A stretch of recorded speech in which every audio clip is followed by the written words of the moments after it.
Quero ler um texto que está em Gênesis capítulo 37, versículo 27, 28 e 36.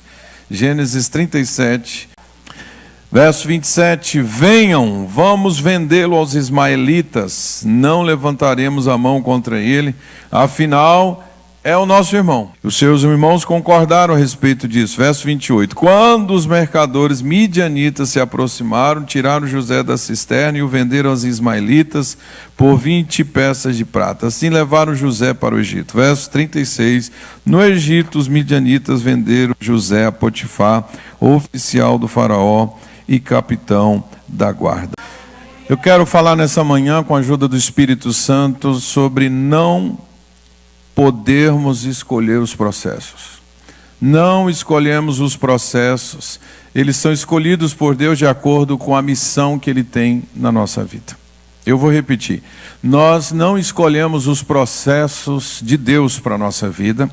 Os processos são escolhidos pelo próprio Deus, já que os processos têm a ver com a missão específica que Ele tem para cada um de nós. Carregamos algo da parte de Deus que não é para quem está do seu lado, não é para quem está atrás de você, à sua frente, é algo muito específico para a sua vida. E aí eu quero acompanhar com você essa história, a história de José, o filho de Jacó, que recebeu de Deus uma missão. Ele recebe sonhos proféticos lá, ainda na casa do seu pai. Ele tem 2 sonhos, pelo menos, é o que está narrado na Bíblia, pode ser que tenha tido mais sonhos. Mas o fato é que esses sonhos foram interpretados já de imediato pelos seus irmãos, eles ficaram com muita raiva. Interpretado por Jacó, o pai de José, e a mãe de José ainda estava viva. Quando Jacó disse para ele: será que a sua mãe e eu vamos nos prostrar diante de você? Isso não pode acontecer. Ele tomou uma repreensão. José recebe o chamado de Deus, todavia José ainda não estava pronto para executar o que Deus tinha feito, o que Deus tinha planejado para a sua vida. Normalmente é assim, nós recebemos uma palavra profética, nós temos uma visão, um sonho, temos uma experiência sobrenatural, recebemos de Deus algo, mas não estamos imediatamente prontos para fazer aquilo que Deus já escreveu ao nosso respeito. É aí que entra o processo de Deus, para que por meio do processo, por meio dessa jornada, nós possamos alcançar o que Deus tem para a nossa vida. É mais do que entrar num seminário, é mais do que entrar numa escola de líderes, é mais do que entrar numa escola de missões, aprender idiomas, aprender sobre a cultura. Tem a ver com o nosso caráter. Por isso que Deus viu que o ambiente onde José estava não era propício para que ele se tornasse o que Deus tinha para a vida dele. Deus sabia que José iria se estragar, iria se perder nesse emaranhado, nessa bagunça que era a sua família, e portanto Deus tirou José da casa dos seus pais, de junto dos seus irmãos. José era arrogante, ele era um menino prepotente. Como qualquer adolescente, ele tinha muitos sonhos, mas não sabia como resolver. Ele tinha no seu coração o desejo de sempre estar fofocando, falando das coisas que os seus irmãos faziam, e por isso o seu pai o colocou como espia, para ficar supervisionando os seus irmãos e caguetando, como diz lá no Brasil, caguetando. Ele era o X9 de Jacó, e ele estava ali sempre anotando o que os seus irmãos estavam fazendo, e ele era então essa figura.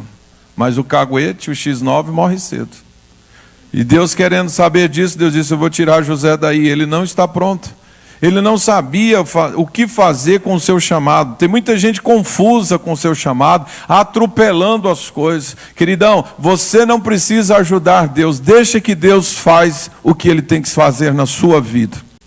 Aqui cabe um alerta para os pais. Nós precisamos entender o que Deus tem para a vida dos nossos filhos, para que nós não sejamos obstáculo da obra de Deus na vida dos nossos filhos. Aqui cabe um alerta para os pais que estão tentando se realizar na vida dos filhos. Esqueça, o que você não realizou ficou no passado, já era. E deixa Deus vai fazer coisas novas na vida dos seus filhos. Pare de ficar escolhendo o futuro dos seus filhos. Você só tem que ouvir a voz de Deus. O que Deus está dizendo a respeito dos seus filhos, que na verdade não são seus. Você está somente com um papel de pai, de mãe, de mentor dos seus filhos, de guiá-lo, lançá-lo para o seu destino profético. O alvo já foi determinado por Deus. Você só precisa prepará-lo para isso. E agora José sai da casa de uma forma muito violenta, louca, muito violenta, como foi apresentado. Tem coisas que Deus vai fazer na nossa vida que nós não vamos entender. Por que que isso aconteceu? Somos às vezes arrancados da casa, somos às vezes arrancados do nosso estado, somos arrancados da igreja, somos arrancados do nosso trabalho, somos arrancados. Deus literalmente nos arranca, nos sequestra, nos arrebata. Porque onde nós estamos não é o lugar que será para o nosso crescimento. José sabia que foi chamado para ser um grande líder. Mas, entre a promessa e o palácio, havia sempre um processo. Tem sempre um processo. E a arrogância dele, a inexperiência, a imaturidade dele levou esse processo. Jacó investiu muito na vida de José. Ensinou, quem sabe alfabetizou ele. Ensinou como administrar a casa. A expertise de José em administrar as coisas veio da escola de Jacó. Mas parou aí. Queridão, Deus não está preocupado com a nossa capacidade, com as nossas habilidades. Deus está preocupado com o nosso coração. É o nosso caráter. Porque habilidades a gente aprende de uma forma muito simples e rápida. Mas caráter leva tempo para se construir e se consolidar. Então José recebeu essa habilidade do seu pai, fazer contas, fazer as anotações, fazer planilhas. Ele era um tremendo de um administrador. O pai da administração devia ser José. Porque ele estabelece planos para uma nação e depois esses planos viram para o mundo todo. Que homem era esse? Todavia ele não estava pronto, a sua alma ainda era de um menino mimado, de um adolescente, de um infantil, e ele precisava passar por esse processo. Veja, mesmo que José fosse de grande confiança do seu pai, ele nunca teve autoridade reconhecida pelos seus irmãos.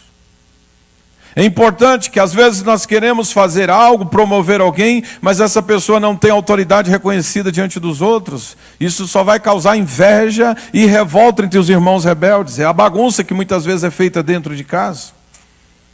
Ele foi vendido pelos seus irmãos. Seus irmãos queriam se livrar dele. Alguns votaram, fizeram a votação, a grande assembleia votaram, vamos matar. Outros falaram, não vamos matar, é nosso irmão. Então nós vamos vender então. Enquanto isso, joga dentro de um buraco e vamos ver o que vai acontecer. Naquele momento começou o processo na vida de José. Naquele momento começou um processo, porque ele é vendido. Ele não sabia o que era isso. E agora os seus irmãos estão colocando ele dentro de uma jaula, em cima de um carro de boi, e ele está sendo algemado e vendido como um bicho.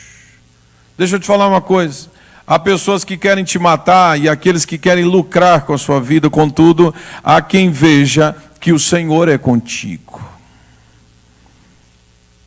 Há pessoas que não se importam com a sua vida, há pessoas que querem se livrar de você, há pessoas que vão querer lucrar com a sua vida, mas há pessoas que Deus vai revelar o que Deus colocou na sua vida e vai mostrar que Ele é contigo. Isso aconteceu com Potifar em Gênesis 39, versículo 2, um homem ímpio, um homem que não conhecia a Deus. Ele percebeu, o texto diz que ele percebeu que o Senhor, com letra maiúscula, se referindo ao Deus de Israel, o Senhor estava com José e o fazia prosperar em tudo que ele realizava. Potifar identificou que aquele homem carregava algo da parte de Deus, um grande tesouro. Nós precisamos, como igreja, entender isso. Se nós queremos achar as pessoas chaves para missões, as pessoas que abrirão portas grandes, as pessoas que vão arrastar multidões em Samaria, as pessoas que vão se tornar apóstolos, escritores, grandes mestres, nós precisamos estar atentos, sermos caçadores de tesouros que Deus depositou dentro de pessoas. É por isso que o profeta diz que Deus se revelaria onde estão escondidos os tesouros da terra. Já leram isso na Bíblia? Deus falou, eu vou revelar para vocês onde estão os tesouros escondidos dessa terra. E poderíamos então, na nossa ignorância, imaginar que Deus vai revelar onde os piratas esconderam alguns baús de tesouro nas ilhas fantasiosas da nossa cabeça. Mas esses tesouros não estão enterrados em águas profundas, nem em navios que foram afundados nos oceanos. Os tesouros escondidos de Deus estão dentro de pessoas, porque Deus colocou coisas preciosas dentro de cada um de nós e nós precisamos descobrir, precisamos nos tornar mineradores, precisamos nos tornar perseguidores dos tesouros que Deus colocou na vida de pessoas. Essa pessoa que está do teu lado, por exemplo, pode ser a pessoa que vai descobrir a cura para o câncer. Alguém que está aqui esta noite pode se tornar um grande cientista da parte de Deus. Alguém que está aqui nessa casa pode se tornar o maior administrador de todos os tempos. Alguém que está aqui nessa casa pode se tornar o melhor cirurgião neuro do todo mundo. Alguém que está aqui nessa casa, eu acho que você não está entendendo porque você não está glorificando a Deus. Talvez você está olhando para você e não está enxergando o que Deus colocou na sua vida. E o mesmo você está fazendo com as pessoas que estão ao seu lado. Nós precisamos entender que os tesouros de Deus não vêm embalados como nós imaginamos. Eles têm uma embalagem diferente. E talvez as pessoas que você olha e despreze são as pessoas que Deus colocou coisas mais preciosas dentro da sua vida. Cuidado com quem você olha e balança a cabeça e menospreza, porque pode ser o maior tesouro da face da terra. Geralmente Deus coloca tesouros preciosos dentro de escravos. Por isso que Ele precisa mudar a mentalidade de muitas pessoas. Por isso que Moisés passou os primeiros 40 anos da sua vida no palácio para ter a cabeça de príncipe, não de escravo. Ele tinha a cabeça de livre, de príncipe. Todavia era órfão.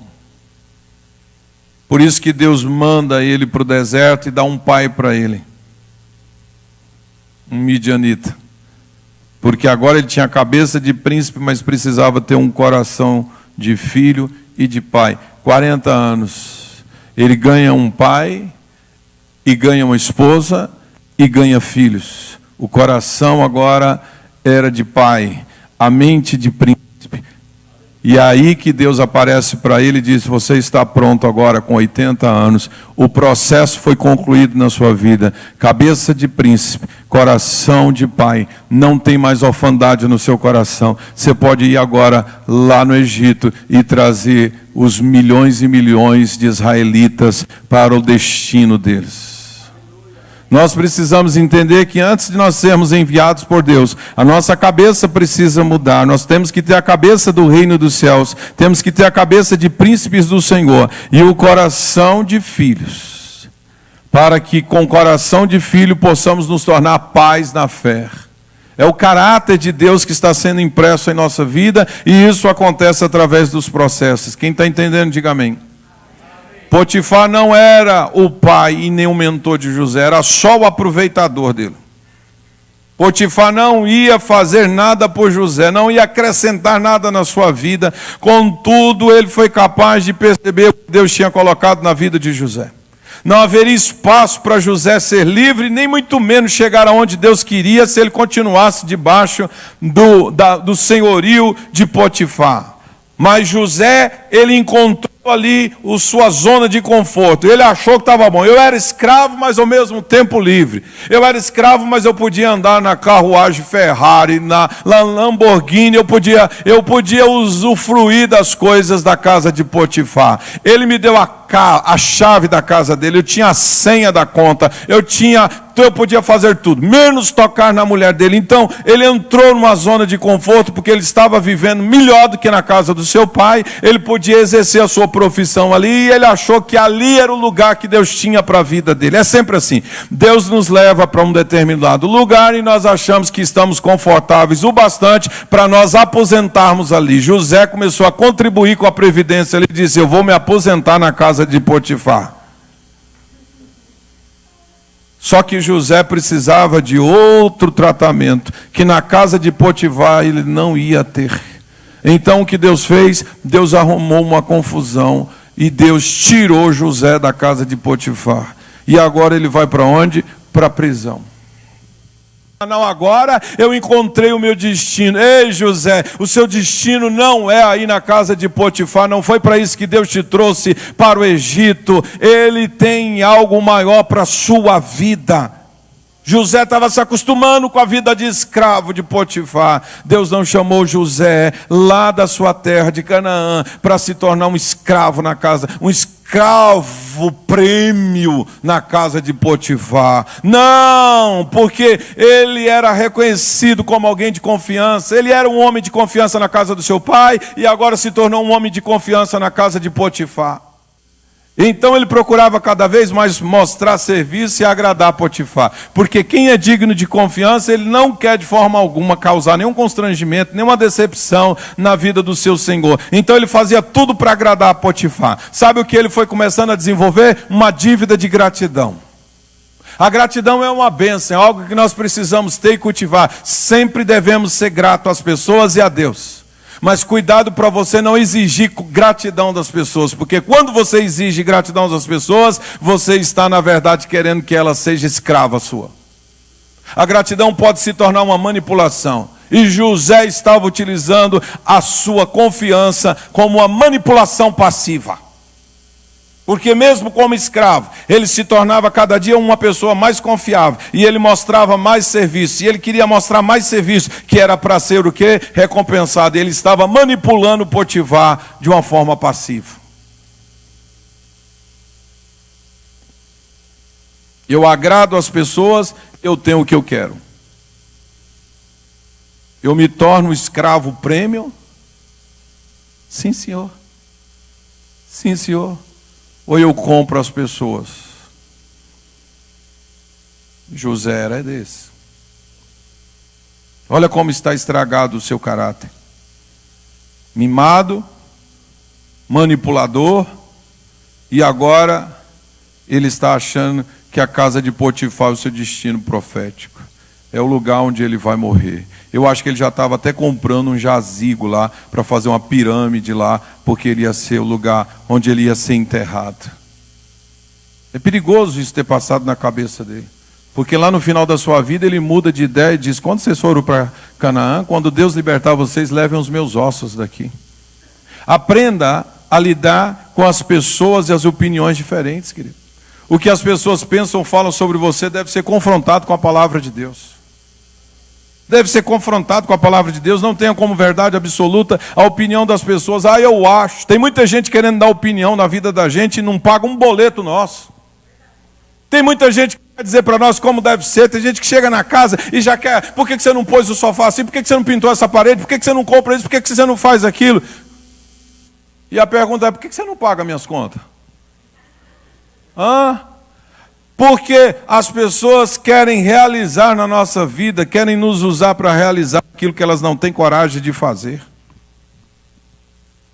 Então confronte toda a opinião e toda a palavra que foi liberada, inclusive as palavras que você recebeu na casa dos seus pais, confronte com a palavra de Deus, porque se não estiver de acordo com a palavra de Deus, com o destino de Deus para a sua vida, não aceite. Deus tem coisas poderosas para fazer na sua vida, e Deus fala que há pessoas aqui que estão presas à palavra dos seus pais, estão presas à palavra que você recebeu do seu ex-marido. Acredite, se essa aliança já foi quebrada, você não está debaixo dessa maldição. Se os seus pais amaldiçoaram, se os seus pais lhe feriram, acredite, Deus está aqui para assumir o lugar da sua paternidade verdadeira e levar você ao seu destino profético. Não se prenda a essas palavras do passado. Deus tem liberdade para a sua vida. Foi para a liberdade que Ele nos libertou.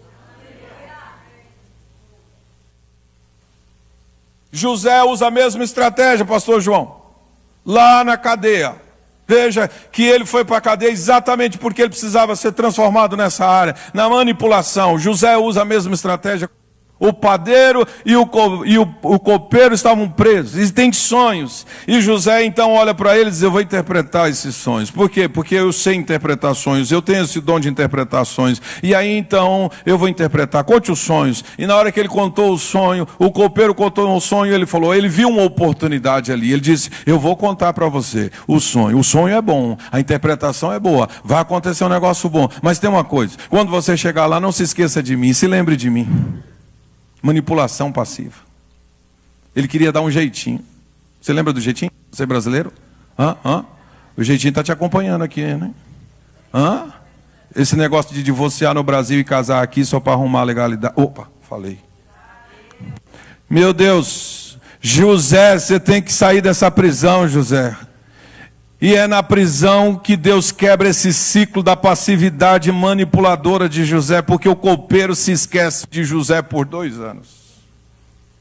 Não adianta você e eu, nós darmos um jeitinho, queremos atropelar os processos, queremos fazer as coisas. Deus não está muito preocupado com a realização, Deus está preocupado com a transformação da nossa vida. Deus não está preso ao tempo. Você talvez está dizendo: eu já cheguei nos 50, não fiz nada. Eu estou chegando perto dos 60, ainda nem comprei minha casa. Você está preocupado com o tempo. Deus não está preocupado com o tempo. Deus está preocupado em transformar a nossa vida. José, não importa quanto tempo você vai passar nessa prisão, você vai ficar aí até que você aprenda a ter o coração e o caráter de Deus. Então pare de tentar dar jeito nas coisas. Não vai ser o copeiro que vai te ajudar a sair dessa prisão. O que vai te tirar dessa prisão é você ter o coração de Deus, ter o caráter de Deus. José não sabia porque estava na prisão, porque em Gênesis capítulo 40, versículo 15, ele diz para o copeiro assim, ele se justifica, ele faz a sua petição para ser apresentado lá no tribunal do Egito. E no verso 15 ele diz assim, diga para Faraó que nada fiz para ser jogado nesse calabouço. Geralmente quem é o manipulador, ele se faz de vítima, ele tem uma autopiedade, diz: eu não fiz nada, porque eu estou aqui nessa situação. Eu só fiz a obra de Deus, eu só fiz o que Deus mandou, eu só fiz o que o meu pai mandou e os meus irmãos me venderam, eu só fiz o que Potifar mandou e a mulher dele me mandou para cá, eu só faço as coisas certas e estou nessa situação. Ei, pare de olhar para as coisas boas que você fez com as motivações erradas, porque Deus vê o coração. Nós olhamos a aparência, nós queremos nos justificar de Deus, e Paulo diz: nenhum pode se justificar diante de Deus, porque todo mundo foi passado na mesma régua, todos pecaram e foram longe da glória de Deus. Então não tem cara boa, gente. Fazer cara de mãe, de Madre Teresa de Calcutá, não resolve a nossa vida. Nós precisamos fazer como o apóstolo Paulo ensinou aos Coríntios: cada um examine-se a si mesmo.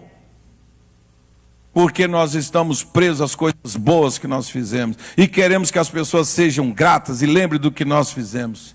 Largue isso de mão, porque Deus sabe por que você está nesse processo.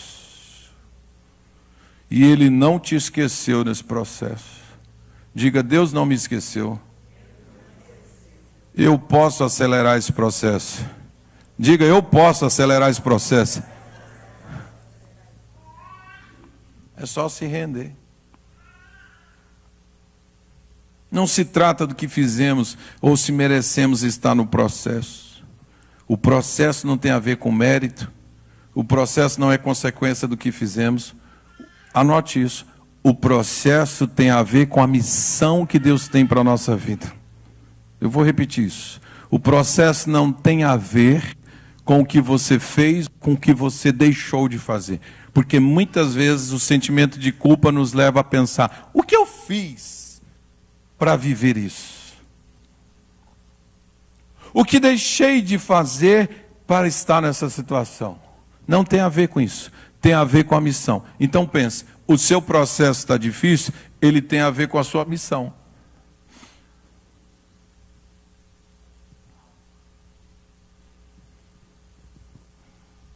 Então, quanto maior o gigante, maior é a missão.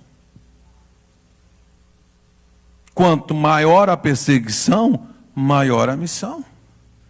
Você tem que aprender a lidar com essas coisas. Você está entendendo o que eu estou falando para você? Está entendendo o que Deus está ministrando no seu coração? Não se trata de merecer estar no processo. O processo tem a ver com a sua missão. De novo, o processo tem a ver com a sua. Trata-se do que Deus está fazendo em nós, da libertação que o Espírito Santo está operando em nós. José tinha muitas habilidades, mas faltava fortalecer alguns pontos no seu caráter. No dia que ele teve o caráter aprovado por Deus, ele foi solto da prisão direto para o seu destino profético. Não demorou nada, não fez curva, não teve que passar na casa de Potifar, ele não teve que fazer um recurso, não. No dia em que o caráter de José foi aprovado, ele foi buscado na prisão, deram um banho nele, passaram perfume, fizeram a barba, cortaram o cabelo dele, botaram um piercing de egípcio, fizeram a sobrancelha de egípcio, deixaram ele com cara de egípcio, botaram roupa nova, botaram perfume novo nele e levaram para ver o seu destino profético. Da prisão, ele foi para a sala do trono. Deus está aqui nessa manhã dizendo que se você quiser sair desse processo, você só tem que fazer uma coisa: se render para que o Espírito Santo transforme o seu caráter. Não é todo o caráter, alguns pontos que precisam ser transformados na sua vida. Sabe para quê? Porque Deus está doidinho para bater o carimbo de aprovado na sua vida. Aprovado, aprovado, aprovado, aprovado. E Deus dá ordem aos anjos, uma vez que está com carimbo aprovado, Deus já manda o mensageiro tirar do processo e levar para o seu destino profético. Porque o compromisso de Deus maior não é com pessoas, o maior compromisso com Deus é com a missão. Que pode ser que pessoas desistam no meio do caminho e não queiram, mas a missão permanece. Eu sei que nessa manhã aqui não tem aqueles que vão desistir. Aqui estão os corajosos. Aqui estão aqueles que têm o espírito de Caleb, de Josué. Eia, vamos subir e conquistar o monte do Senhor. Gênesis 41, versículos 50 a 52, antes dos anos de fome, Asenate, que era a esposa que José tinha, filha de um sacerdote, o texto está dizendo que deu 2 filhos para José, antes da fome. Ele estava naquele período de abundância, período de economia, juntando tudo. E o primeiro filho, José deu o nome, não foi a mulher que deu. José deu o nome do primeiro filho, o nome do primeiro filho dele era Manassés. Por que Manassés? Porque agora ele estava fazendo uma celebração ao que Deus fez na vida dele, no caráter dele. Manassés significa: Deus me fez esquecer de todo o meu sofrimento e de toda a casa de meu pai. Você pode levantar sua mão e dizer: Deus me fará esquecer de todo o sofrimento nesse processo. Aleluia, aleluia, aleluia, aleluia, aleluia. Você não vai guardar mágoa das pessoas. José não era rancoroso com Potifar e nem com a maluca da mulher dele. José não estava magoado com o copeiro que esqueceu ele. Deus me fez esquecer de todo o meu sofrimento. É um tempo de celebração, igreja. Você precisa esquecer das pessoas que te traíram. Você precisa esquecer das traições. Você precisa esquecer do que as pessoas fizeram. Você precisa esquecer disso, porque isso faz parte do aperfeiçoamento do seu caráter. Não ficar carregando maloqueiro no seu coração.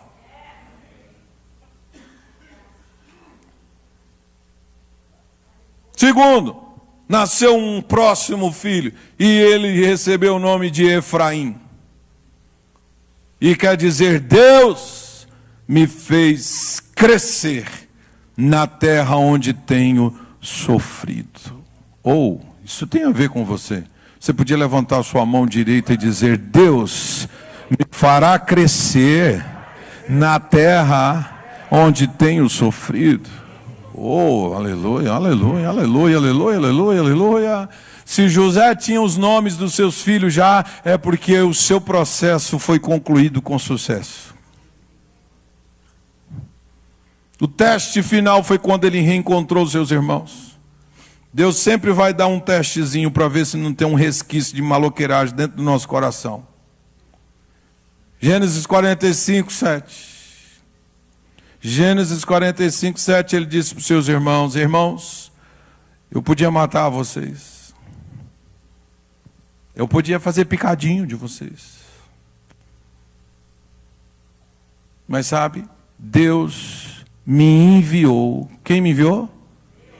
Deus me enviou à frente de vocês para lhes preservar um remanescente nesta terra e para salvar-lhe a vida com grande livramento.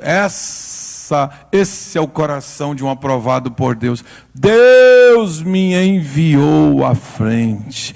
Não foram vocês que fizeram isso, meus irmãos. Eu sei, está tudo resolvido, vocês estão perdoados. Mas hoje eu consigo entender, eu tenho um coração de Deus, eu tenho um caráter de Deus. Eu entendo, Deus me enviou à frente de vocês para preservar a vida de vocês, a vida do nosso Pai, o nosso povo e o mundo todo. É por isso que José, ele tem um coração tratado. Agora ele era um homem de verdade. Ele podia sentar no trono. Se ele fosse aquele menino infantil, ele não podia usar o anel de Faraó. Tem lugares que ainda não acessamos porque o nosso coração ainda está adolescente e infantil. E anel só vai para a mão de adultos. Seja aprovado por Deus. É a recomendação do apóstolo Paulo. Paulo falou para Timóteo: Timóteo, seja aprovado. 2 Timóteo 2,15. Seja aprovado por Deus. Diga, seja aprovado por Deus. Só isso, irmãos. Se você está procurando a aprovação dos homens, você quer manipular.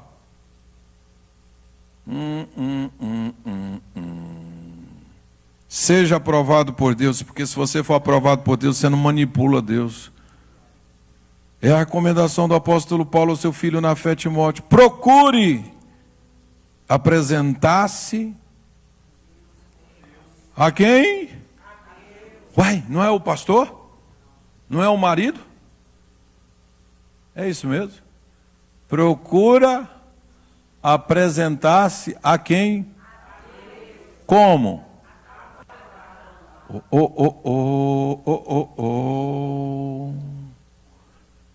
A palavra procurar está denotando um esforço.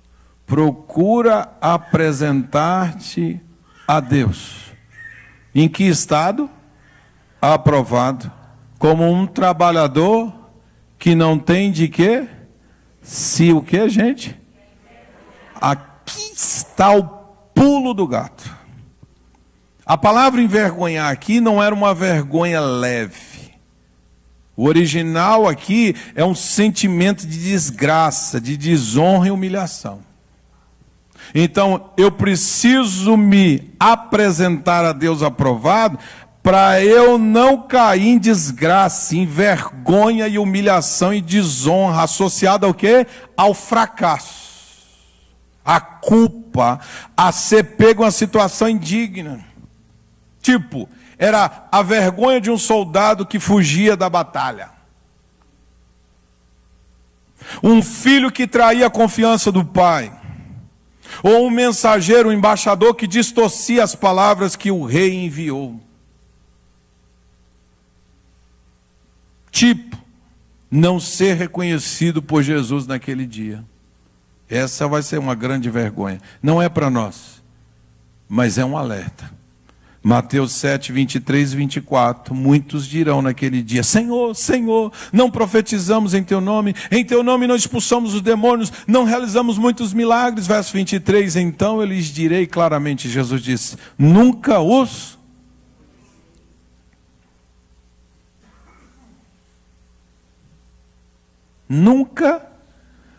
conheci. Afaste de mim.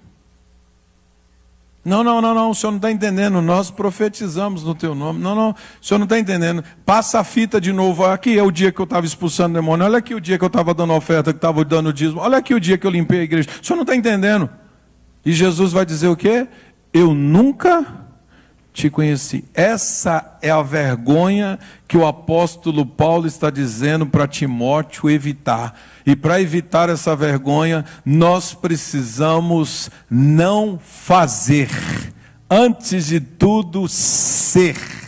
Procura-te apresentar-te a Deus como aprovado. Deus não nos aprova pelo que nós fazemos, Deus nos aprova pelo que nós somos.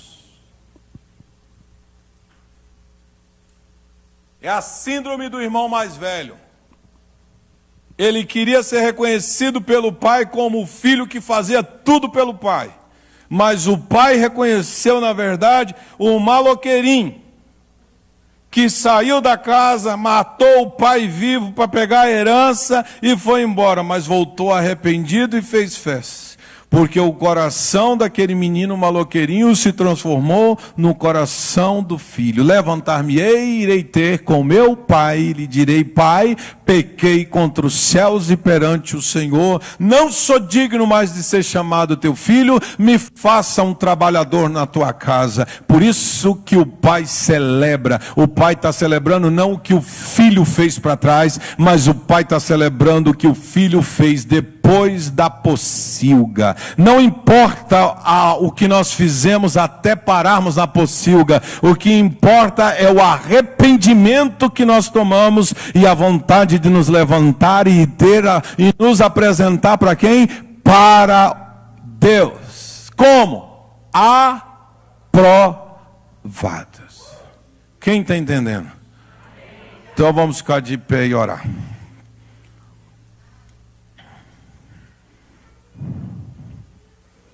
Muitos são trabalhadores, estão trabalhando, fazendo a obra de Deus, mas tem muitas atitudes que causam vergonha.